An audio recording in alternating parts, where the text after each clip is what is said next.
In this module, we're going to explore how a quadrotor works. We're going to look at the basic mechanics and draw some conclusions about how to design quadrotors.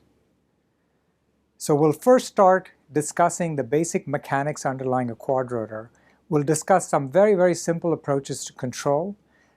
We'll outline some basic design considerations, talk a little bit about maneuverability and agility, and think about the components we might want to select to build a quadrotor. And in the end, we finally want to explore the effects of size. So what does it mean to create a bigger quadrotor, and how does that impact performance? And conversely, how do things scale down as you decrease the size? Let's start with the basic mechanics. As we discussed before, a quadrotor has 4 rotors that support the vehicle's weight. So each rotor spins and generates a thrust. If you plot the thrust, or the thrust force, against the RPMs of the motor or the angular velocity, you'll find that this relationship is approximately quadratic. Every time a rotor spins, there's also a drag that the rotor has to overcome. And that drag moment is also quadratic. So if you think about a quadrotor, every rotor has to support roughly 1/4 of the weight in equilibrium. Which means by looking at the thrust versus RPM curve, you can determine the speed that will be required to produce 1/4 the weight. So that gives you omega 0, the operating speed.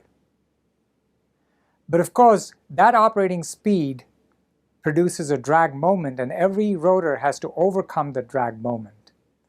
And that's where motors come in.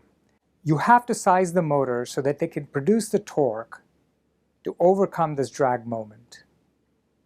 So when the robot is hovering, the rotor speeds compensate for the weight. Using the weight, you can determine the basic operating speed for every rotor, and that in turn tells you what torque you need to apply at every motor. The equations are fairly simple if you assume that you know the constant of proportionality between the force and the square of the RPM, and the constant of proportionality between the drag moment and the square of the RPM. You can calculate the resultant force quite easily. It's the sum of the 4 thrusts and the gravity force. And if you know where the center of mass is, you can quickly calculate moments about the center of mass.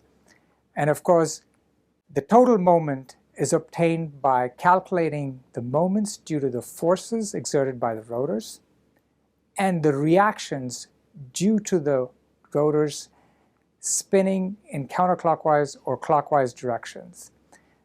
Those reactions are moments, and they add to the net moment.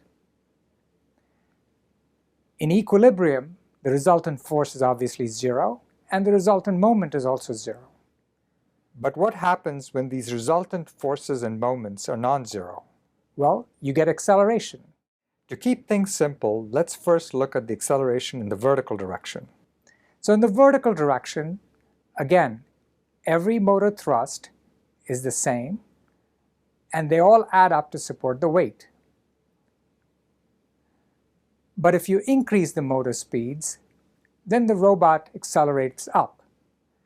If you decrease the motor speeds, obviously the robot will accelerate down.